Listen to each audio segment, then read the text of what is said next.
Amém, irmãos? Espero que todos estejam bem, todos estejam em paz.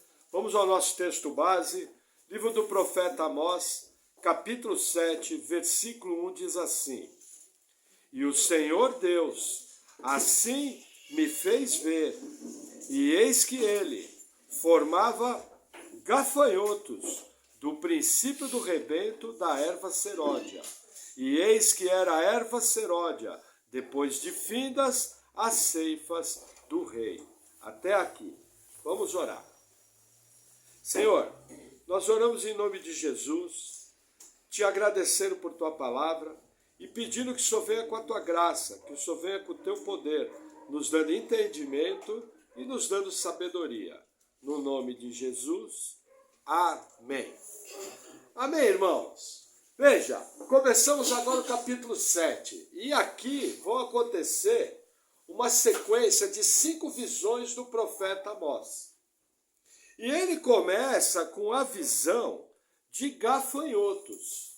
O que eu tenho que entender? Era uma sociedade agrícola, o sustento da sociedade estava diretamente ligado à agricultura, porque o próprio gado precisava de pastagens. E a visão que ele tem, qual que é? É a visão de Deus trazendo gafanhotos para assolar toda a agricultura de Israel. Qual que é a visão aqui? A visão aqui é de juízo. Sempre que a gente vê na Bíblia essa figura de gafanhotos, principalmente no Antigo Testamento, o livro do profeta Joel também fala de gafanhotos. Então nós vemos o quê? Nós vemos Deus executando juízos na base da economia. E aí o que vai acontecer? Versículo 2. E aconteceu o quê? Tendo eles comido completamente a erva da terra, eu disse: Senhor Deus, perdoa, rogo-te. Quem levantará Jacó? Pois ele é pequeno. Então o Senhor se arrependeu disso. Não acontecerá, disse o Senhor. Qual é o quadro aqui? Veja que interessante. A premissa da colheita era do rei. Era como se fosse um imposto para o sustento da casa do rei. Após essa premissa, Deus falou que ia trazer o gafanhoto. O que ia acontecer? Deus ia tirar o sustento direto do povo. E aí o que acontece? Aparece a figura do profeta intercessor. Como a gente vê no caso de Abraão intercedendo por Sodoma e Gomorra, como nós vemos no caso de Moisés intercedendo pelo povo, uma das funções dos profetas é interceder. E aí o que acontece? Amós fala: Senhor, quem levantará Jacó? Nós somos pequenos. Se o Senhor colocar a mão, nós vamos ser destruídos, ninguém vai aguentar. Senhor, não faça isso. Aí o que acontece? Deus atende a intercessão de Amós. E quando a Bíblia fala que Deus se arrepende, o que eu tenho que entender? Isso daqui não é um arrependimento, eu estou arrependido. Não, não é isso. Isso daqui é a figura de Deus respondendo ou à intercessão do profeta, ou respondendo à mudança de comportamento do povo. Sempre que a gente vê essa figura de Deus se arrepender, o que é? Isso daqui é uma figura da teologia, onde para explicar o que Deus está fazendo, a gente usa um sentimento humano. Qual é o sentimento humano aqui? De mudança de atitude. Só que eu tenho que estar em foco assim, Deus, de uma maneira misteriosa, que nós não sabemos explicar. Deus já tem tudo decretado. Porém, dentro desses decretos, Deus, ele considera a oração intercessória do seu povo. E a coisa é tão impressionante que quando vai acontecer o juízo de Deus contra Judá, nos dias do profeta Jeremias, Deus fala, olha, não teve ninguém que entrou na brecha. E eu vou executar o juízo sim. E nos dias do profeta Jeremias, não houve intercessão sobre o povo, e Deus trouxe juízo.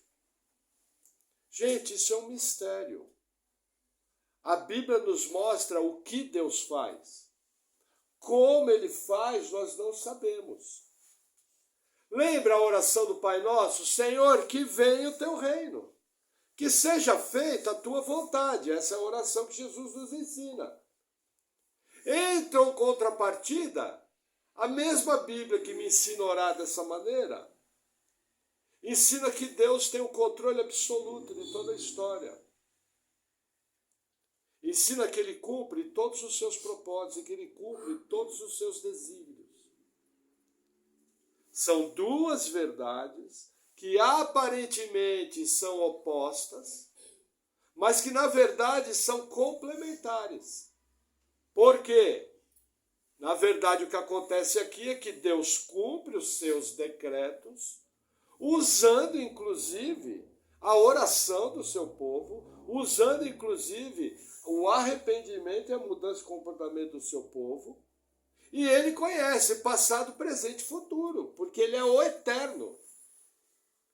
Para Deus não existe futuro, já está todo na mente de Deus. Para Deus não existe passado, porque Ele é o Criador do tempo, Ele é o eterno. Passado, presente e futuro só existem para nós, que estamos debaixo desse campo terreno. Tanto é que lá na carta aos Romanos, Deus inclusive trata os eleitos como glorificados já. Só que quando eu chego diante do meu espelho, eu não vejo nada glorificado. Ao contrário, eu vejo um pecador indo ladeira abaixo. Mas para Deus já é um fato computado, seus eleitos já estão glorificados, porque Ele sabe que isso está determinado e vai acontecer. O que é importante eu entender? A importância do ministério de oração. É muito mais importante do que você pensa. Quer ver? Um outro exemplo, versículo 4. Assim me mostrou o Senhor Deus. Eis que o Senhor Deus clamava para contender com fogo. Este consumiu o grande abismo e também devorou uma parte da terra. Então eu disse, Senhor Deus, cessa, eu te peço. Quem levantará Jacó, pois é pequeno? E o Senhor se arrependeu disso. Nem isso acontecerá, disse o Senhor. Veja, mostra uma segunda visão. Nós não sabemos se foi por sonho, nós não sabemos se foi por aparição, nós não sabemos se passou um filme na frente de Amós. Como foi a visão, nós não sabemos. Mas nós sabemos que Deus se comunicou com ele de maneira efetiva e clara. E aí qual é a figura aqui? A figura de Deus trazendo fogo. Um fogo tal que queimaria até o abismo. Deixa eu explicar para vocês o que é o abismo. Na crença judaica, as profundezas da terra eram chamado abismo. E eles criam que toda a água que vinha para o povo beber, vinha desse abismo. Qual que é a figura que Deus está trazendo? Olha, eu vou trazer uma destruição tal por fogo, que vocês vão morrer de sede. Retirada a água, não tem vida. Só que aí o profeta novamente intercede. E novamente Deus atende a intercessão. Aí eu pergunto, na sua soberania, Deus sabia que Amós ia interceder? Deus conhece o futuro, irmãos? Na sua soberania, Deus sabia de tudo isso que ia acontecer? Gente, Deus graciosamente está usando pecadores no ministério de intercessão. Pessoas falhas, pessoas que têm erros, mas pessoas que o amam. Pessoas que são seus filhos. E ele acata, sim, a intercessão dos seus filhos. O que eu estou querendo transmitir para você? procure ser sensível às direções do Espírito, em relação aos seus familiares, em relação aos seus amigos, em relação às pessoas do seu trabalho. Uma oração sua pode livrar uma pessoa de um juízo pior. Uma oração sua pode ser computada por Deus. E Deus graciosamente agir em cima da oração. Por exemplo, nós sabemos pela Bíblia que o nome dos eleitos foi colocado no livro da vida lá na eternidade passada. Mas nós não sabemos pela Bíblia quem são os eleitos. Aí a minha pergunta, vale a pena orar pela salvação dos seus entes queridos? A resposta, sim, vale. Textos como esse nos incentiva esse ministério de oração. Qual é meu problema? Eu fico tão envolto na minha vida, eu fico tão preocupado com os meus problemas, eu fico tão ensimesmado, que eu acabo me esquecendo da principal função que um crente tem, que é orar, é buscar a Deus. E isso acaba me trazendo problemas, isso acaba limitando muitas coisas na minha vida. Porque o caminho que Deus escolheu foi da oração. Outro detalhe importante sobre a oração. Se você quer saber o quanto você depende de Deus, avalie o quanto você ora. Quanto mais uma pessoa ora, mais ela depende de Deus. Quanto menos uma pessoa ora, menos ela depende de Deus. Nossa, pastor, eu não tenho orado nada. É porque a sua dependência de Deus é nada. Você até diz com a sua boca que você confia em Deus, mas na hora de viver sua vida diária, na hora de viver o seu dia a dia, você simplesmente não abre a boca, crendo que Deus é poderoso para agir em cima daquela questão. Essa história está aqui para mostrar o poder da intercessão de um justo diante de Deus. Mas pastor, o pastor falou um justo. E eu sou pecador. Sim, mas é um pecador justificado por Cristo. Aí o que as cartas nos ensinam? Entrai ousadamente no Santo dos Santos e apresentei as vossas orações. Como que eu entro ousadamente no Santo dos Santos? Quando eu oro ao Senhor. Só para vocês terem uma ideia do poder da oração dos santos, numa das pragas do Apocalipse, um anjo é designado por Jesus. E esse anjo pega um vaso com as orações dos santos na história. E a figura que a Bíblia mostra é o seguinte, ele arremessando esse vaso para a terra. Assim que esse vaso cai na terra, acontecem trovões, relâmpagos, terremotos. E o juízo dado por Deus acontece. Essa é uma outra figura muito forte. O que eu preciso cuidar? Eu preciso cuidar com a correria do dia a dia. Você é levado a fazer coisas que estão atrapalhando a sua comunhão com Deus.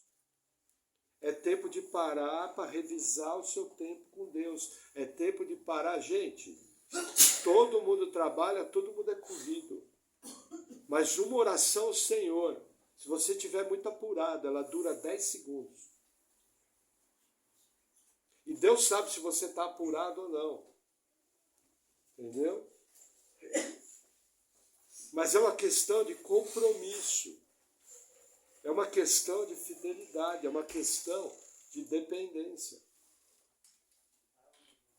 Amós intercedeu e o povo foi livrado. Deus ia moer tudo. Amém?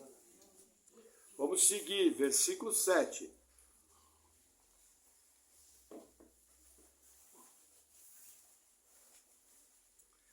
Mostrou-me também assim, e eis que o Senhor estava sobre um muro, levantado a prumo, e tinha um prumo na sua mão. E o Senhor me disse, que vês tu, Amós? E eu disse, um prumo. Então disse o Senhor, eis que eu porei o prumo no meio do meu povo, Israel. Nunca mais passarei por ele. Mas os altos de Isaque serão assolados, e destruídos os santuários de Israel, e levantar-me-ei com a espada contra a casa de Jeroboão. Aqui Amós tem uma terceira visão. Curiosamente, Amós não intercede. Curiosamente, Deus não fala nada que se arrependeu. O que você fala? Pastor, não entendi. Gente, é simples.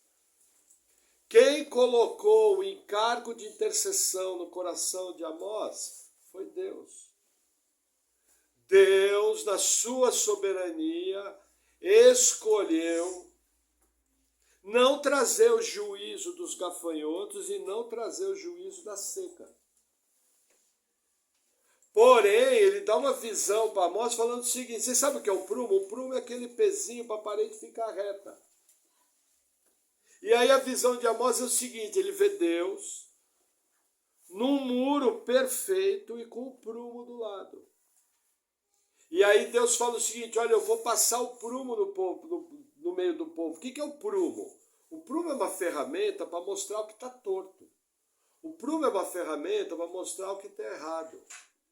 Qual é o melhor exemplo bíblico de um prumo? A lei de Deus, a palavra de Deus, os seus ensinamentos. Qual é o prumo de Deus? É de concordância da maioria dos comentaristas, que o prumo de Deus é a sua palavra. E olha que interessante, ao passar o prumo, o que fala no versículo 9? Primeiro, os altos de Isaque. O que são os altos de Isaque? Veja, Abraão construiu altares para adoração a Deus. O filho de Abraão, Isaque, construiu altares de adoração a Deus. E o filho de Isaque, Jacó, construiu altares de adoração a Deus. Dos três, o que mais construiu altares foi Isaque.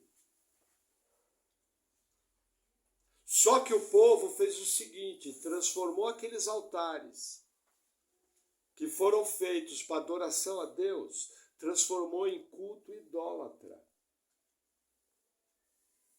Principalmente nos chamados altos. Lembra que eu expliquei que o paganismo, eles faziam culto nos altos, embaixo de toda a árvore frondosa. Esses cultos, inclusive, tinham prostituição cultural, sexo ritualístico. O que Deus está falando aqui? Olha, eu passei o prumo, achei o povo em idolatria, eu vou destruir tudo. Eu vou acabar com os altares. Essa adoração que me dá nojo vai ser destruída. Eu vou arrancar com raiz e tudo a idolatria de Israel. E que mais que ele fala? Olha que interessante. Os santuários.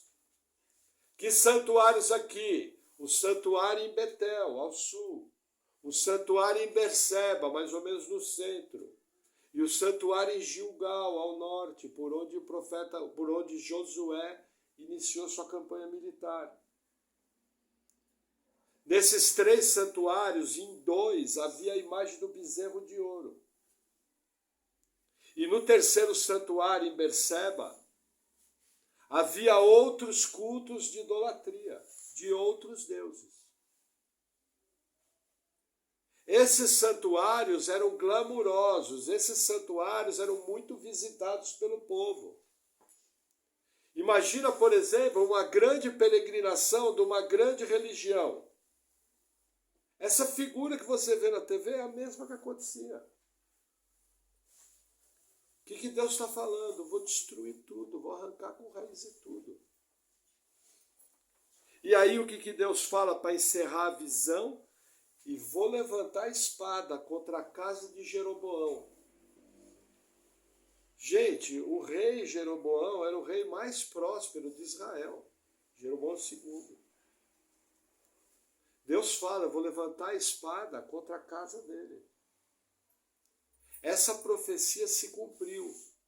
Jeroboão, ele reinou 41 anos. O seu filho, Zacarias, começou a reinar no seu lugar.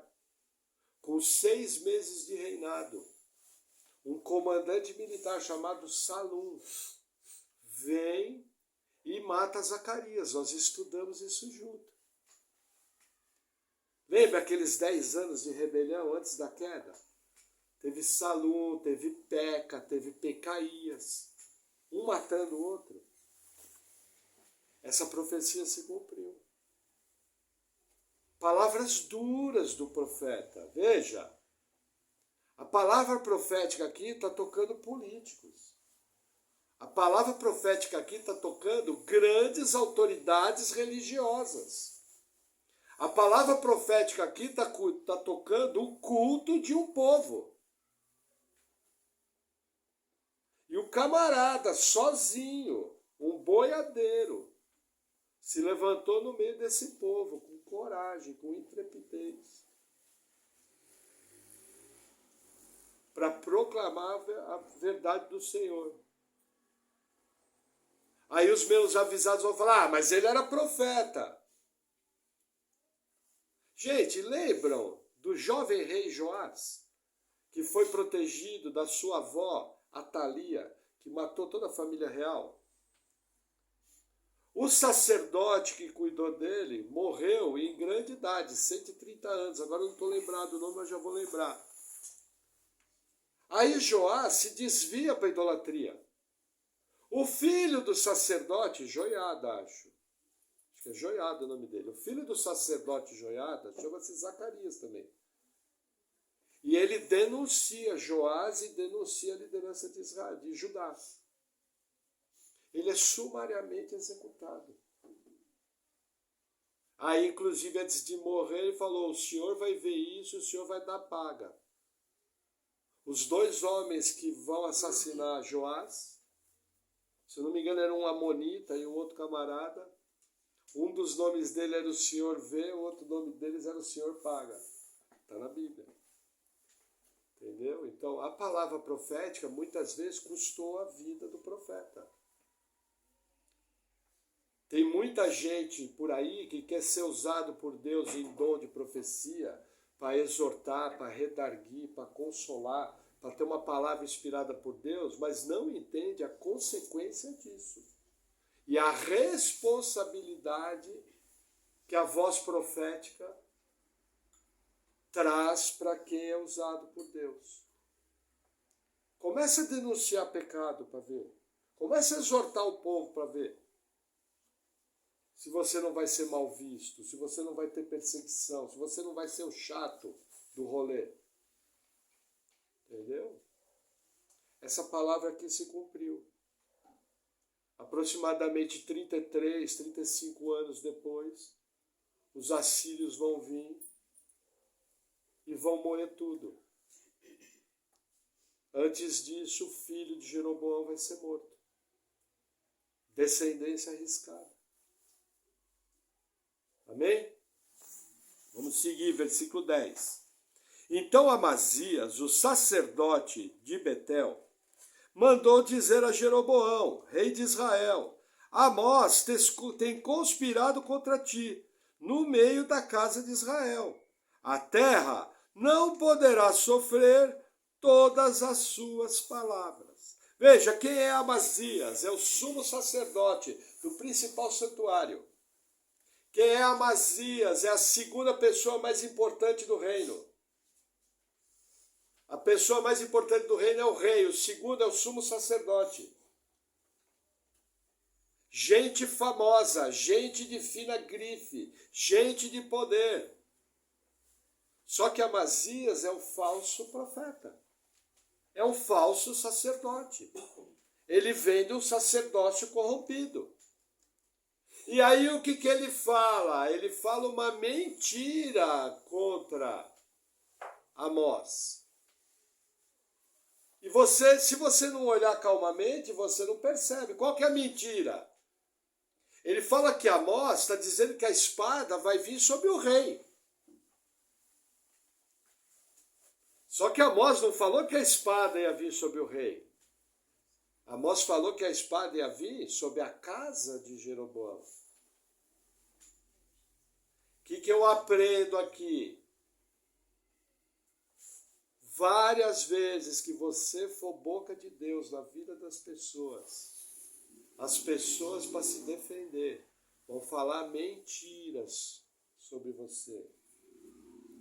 O mundo incircunciso, anticristo, o mundo que sempre resiste a Deus, não gosta de voz profética, não gosta de quem fala a verdade, não gosta de ouvir da condenação. Então esteja preparado. Você vai ser muitas vezes mal compreendido. Você vai ser muitas vezes injustiçado. Muitas vezes vão falar mentiras sobre você. Inclusive, as pessoas que vão fazer isso, provavelmente vão ser as pessoas que você mais ama e que estão mais próximas a você. Porque o crente consagrado, o cristão verdadeiro, ele é um bicho estranho para o mundo. Vós não sois desse mundo, vocês são estrangeiros e peregrinos. Muitas vezes existe um preço alto, um preço de perseguição para quem proclama a palavra de Deus, para quem está próximo. E pode se preparar, porque vai vir mentira. Se não aconteceu, 2 motivos. Ou ainda não deu tempo, ou você não está falando nada para ninguém. É o crente 007, espião. Ninguém sabe, agente secreto. Ele vem para a igreja, carrega a Bíblia, canta hino, mas quando chegou lá fora, boca de aço. Entendeu? Não abre a boca, não vai ter perseguição. Ele ouve os maiores absurdos dos seus familiares, dos seus amigos, dos seus colegas de trabalho e fica quieto.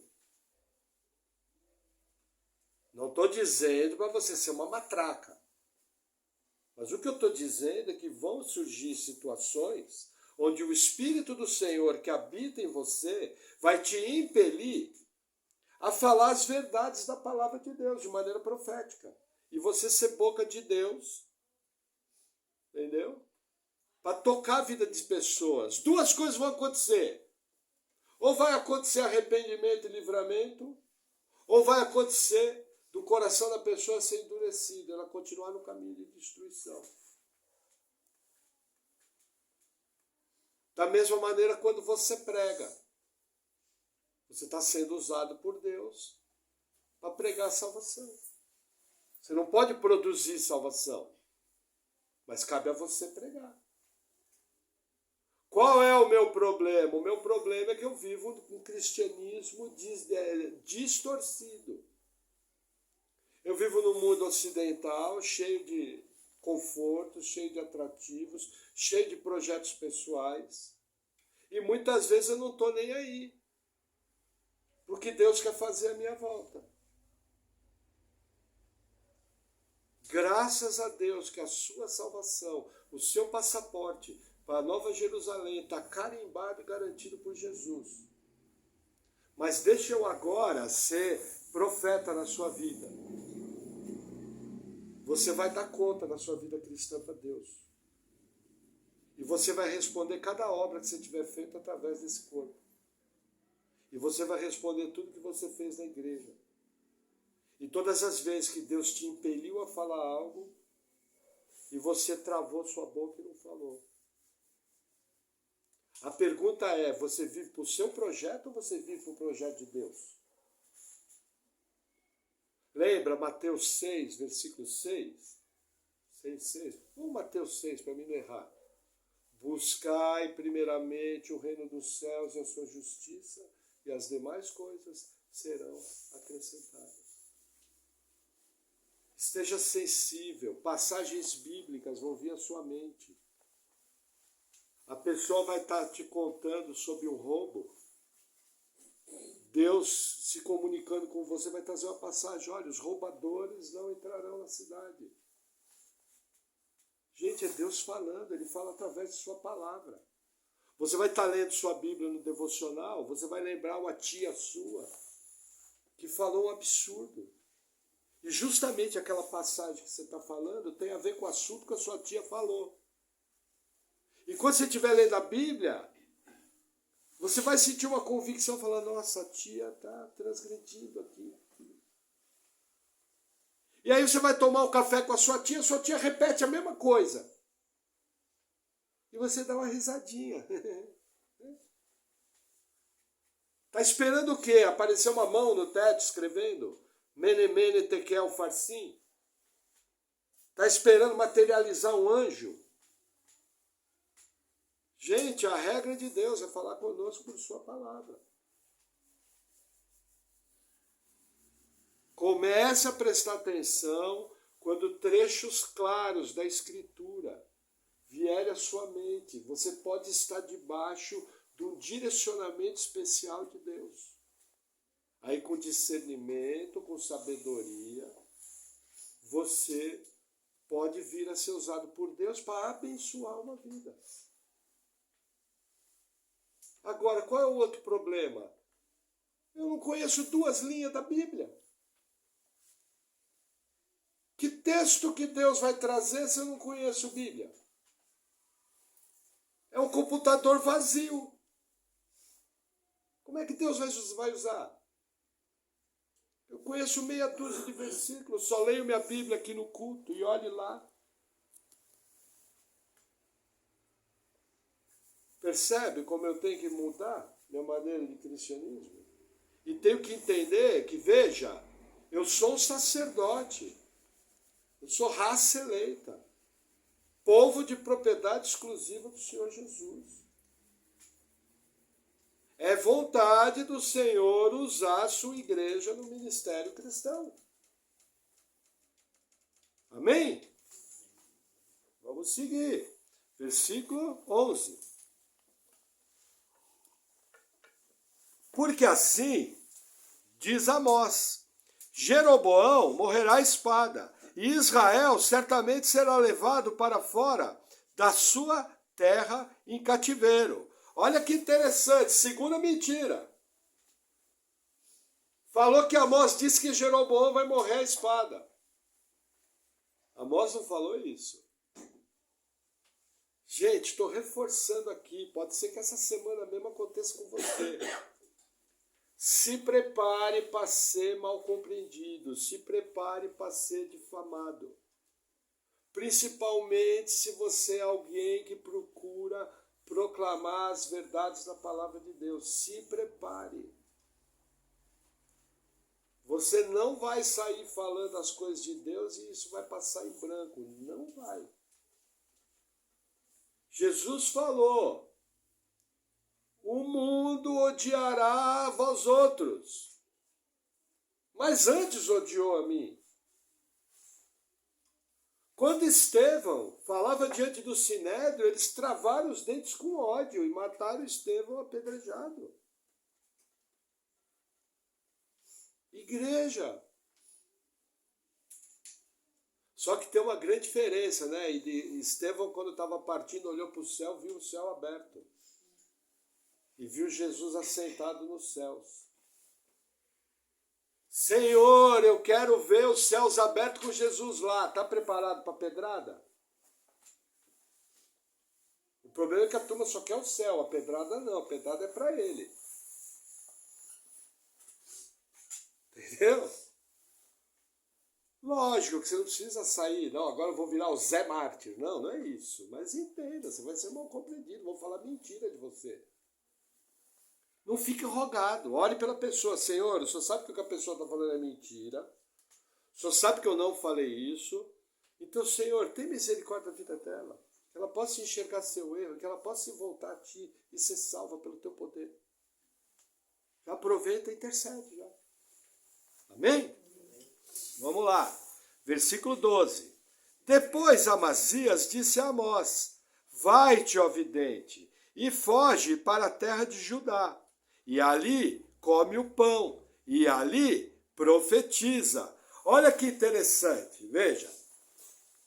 Aqui acontece o segundo fenômeno com quem é boca de Deus. Gente, deixa eu explicar uma coisa para vocês, para ficar bem claro. Quando eu falo profeta, entenda. Não existem mais profetas como no Antigo Testamento que eram infalíveis. E não existe mais profetas como aqueles que, juntamente com os apóstolos, fizeram o fundamento da igreja, que também eram infalíveis.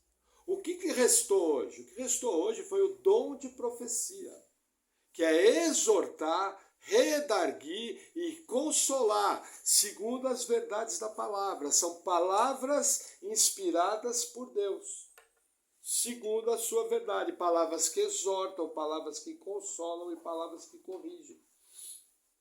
Então, quando eu falo em você ser usado como profeta, não é que você vai ter o título de profeta. Você vai fluir no dom da profecia, que são palavras, Bíblia, inspiradas por Deus para esse propósito. Então aqui acontece o segundo fenômeno. Amazias chama ele de vidente. Sabe o que Amazias está falando aqui? Está usando um nome pejorativo. Está depreciando, entenderam? Está depreciando o ministério de Amós. Está chamando ele de mercenário. Havia naquela época os chamados videntes do mundo antigo. E eles caminhavam pelas cidades e traziam suas visões malucas. E com isso eles ganhavam dinheiro. Havia inclusive videntes que tinham algum poder de adivinhação. Nós temos o exemplo bíblico. A adivinhadora da cidade de Filipos, que inclusive era possuída por um espírito de pitonisa. Ela possuía um demônio que dava poder para ela. Essa daí, inclusive, tinha um grau de acerto tal que dava muito lucro para os seus donos. Entendeu? O que Amazias está falando? Ô mercenário, volta para a tua terra. Lá você vai ganhar dinheiro e lá você vai comer o seu pão. Veja, qual é uma das acusações sobre o povo de Deus? Vou te responder para você. Pastor é tudo ladrão. Crente só serve a Deus porque quer viver bem. Crente só vai para a igreja porque está correndo atrás do dinheiro. Essas são algumas difamações. Tem falso pastor? Tem, mas o verdadeiro pastor não faz isso. O verdadeiro cristão não está na igreja para ganhar dinheiro, está na igreja para servir a Deus. Aqui é mais um aviso para nós. Entendeu? Vão difamar você, vão falar mal de você para os outros. Eu conheço pessoas que a família da pessoa fala mal dela. Família de sangue, tipo irmão, tio, pai, mãe, fala mal. Entendeu? Tem pessoas que é assim. Bem-vindo ao clube. Porque a palavra de Deus incomoda, a palavra de Deus confronta. Amém? Vamos lá, versículo 13. Mas em Betel, daqui por diante, não profetizeis mais, porque é o santuário do rei e a casa real. Olha que interessante, expulsou Amós do santuário de Betel. Inclusive, o rei tinha uma casa especial quando ele ia adorar em Betel com toda a sua família. Toda a alta sociedade de Israel ia junto com o rei. O que Amazias fala? Olha, você não vai mais profetizar aqui. Eu conheço irmãos que pessoas próximas a ele falaram para ele o seguinte, falou, ó, o negócio é o seguinte, gosto muito de você, gosto da sua presença, mas eu não quero mais falar sobre o seu Deus. Se você quiser ser meu amigo, se você quiser se dar bem comigo, não fala mais sobre o seu Deus.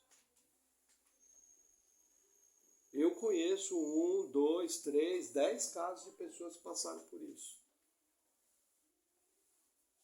Eu conheço gente que no trabalho o patrão falou, olha, não quero que você fale de Deus aqui. Eu conheço gente que perdeu o emprego porque se posicionou em obediência a Deus. É o que está acontecendo aqui com Amós.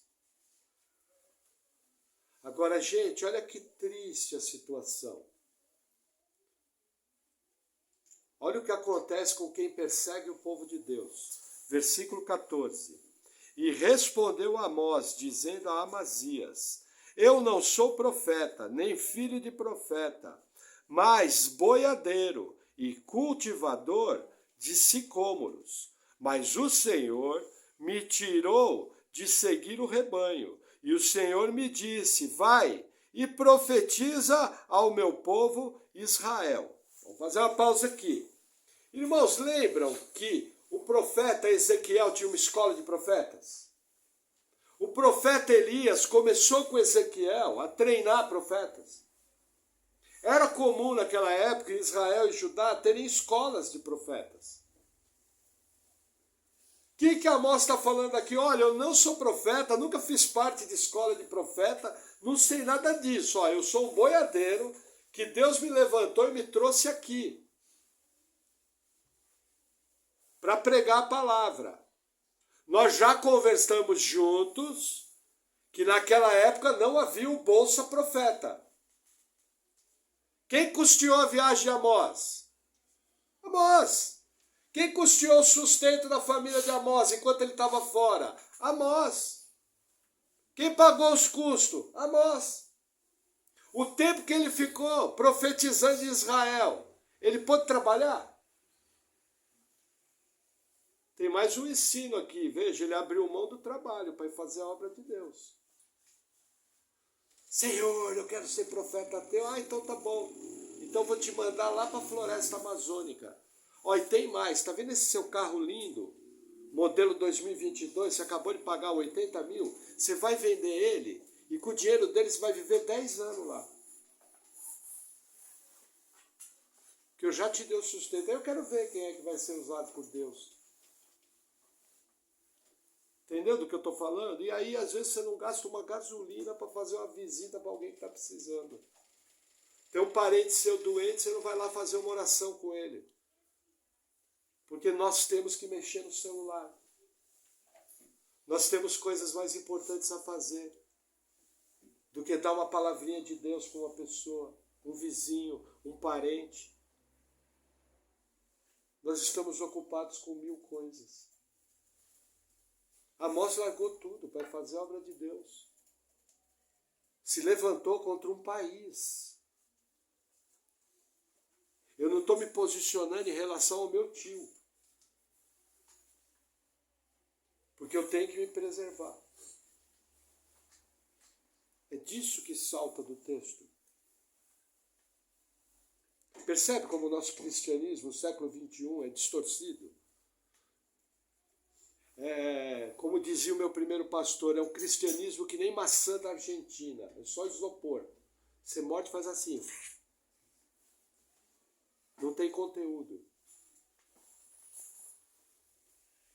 Precisamos parar para rever as prioridades. Mas continuando do texto, a consequência, versículo 16. Agora, pois, ouve a palavra do Senhor.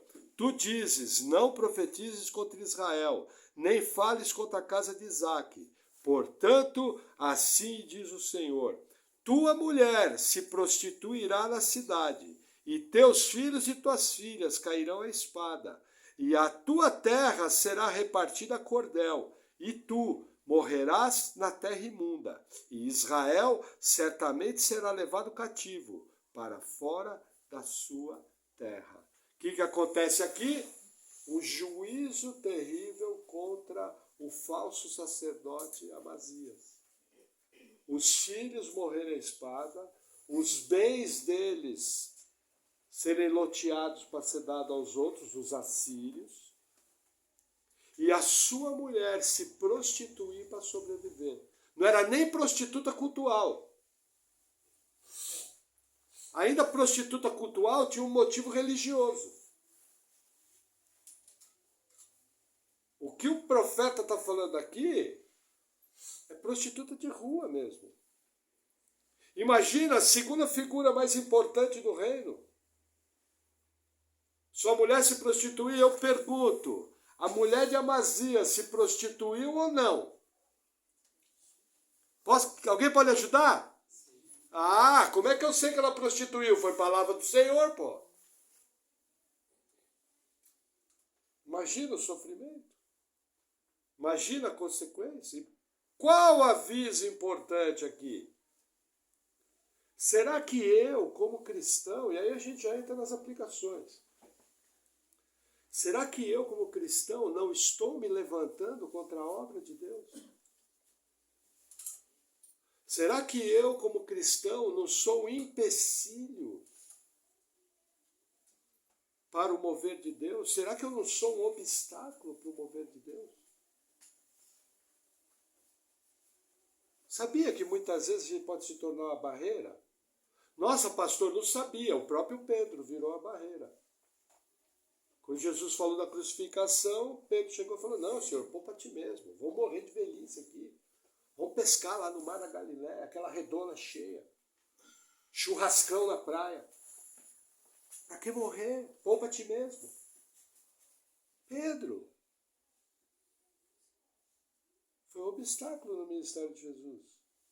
Se Pedro, que andou com o Senhor 3 anos, ao qual foi revelado pelo poder do Espírito Santo que Jesus era o Cristo, Pedro foi um tropeço na vida de Jesus, imagina eu e você, se não vigiar.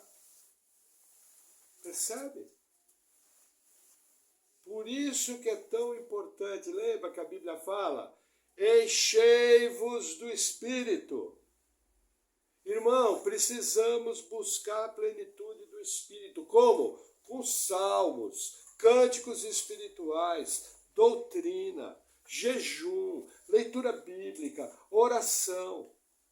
Cabe a nós nos enchermos do Espírito. O Senhor, já no novo nascimento, deu o Espírito Santo como selo. Qual é o problema da igreja moderna? Crentes vazios de Deus. É cheio do espírito de um monte de coisa. Espírito do mundo, espírito do celular, espírito do compromisso, espírito de um monte de coisa. Mas você busca realmente ser cheio do Espírito Santo? Cabe a você. É uma responsabilidade sua. Vir para culto, orar, ler Bíblia, jejuar, ouvir boas pregações, em casa, criar um ambiente de louvor, com boas músicas, com letras bíblicas. Entendeu? Aí você vai ouvir em casa, bom, eu não sei nem mais nome de grupo, vai ouvir Originais do Samba, essa aí só o João lembra. Ah, pastor joia! Não estou dizendo que você não possa ter suas diversões, mas eu estou dizendo que chega um momento em que você tem que parar e falar, Senhor, eu quero ser cheio, eu quero ter a plenitude do Espírito. Eu quero seguir esse versículo que fala, enchei-vos do Espírito. Então eu quero desenvolver um estilo de vida compatível com isso. Com certeza, algum sacrifício você vai ter que fazer. Com certeza, abrir mão de alguma coisa para ser cheio do Espírito Santo, você vai ter que abrir. Mas com certeza, o dia que você estiver cara a cara com Jesus, Jesus vai olhar bem nos seus olhos e falar, entra no gozo do Senhor, servo bom e fiel. É assim que funciona. Isso é cristianismo. O que mais que eu marquei aqui? Gente, risco de ouvir avisos e não seguir. Várias vezes você ouve a pregação, várias vezes você lê a Bíblia, várias vezes você ouve uma música que te confronta. Deus o tempo todo está se comunicando com você, Deus está avisando através da sua palavra e você não dá bola. E você não se mexe, e você fica prostrado. Nós precisamos estar com os ouvidos atentos aos avisos que Deus nos dá. Lembra que o alfabeto do crente é obedecer? Esse é o alfabeto do crente.